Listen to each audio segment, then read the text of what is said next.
Describe the Gorgon.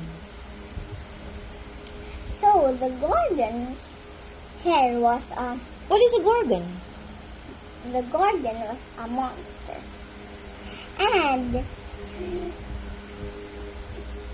they were three sisters, and their hair was a snake, and their teeth was short. Their hands was like metal but softer than metal, and they have scales on their body.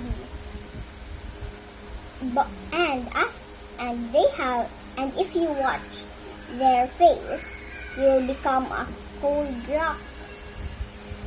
And they had a golden wings, and if they will fly on the sun. The wings will be glittery. There was glitter.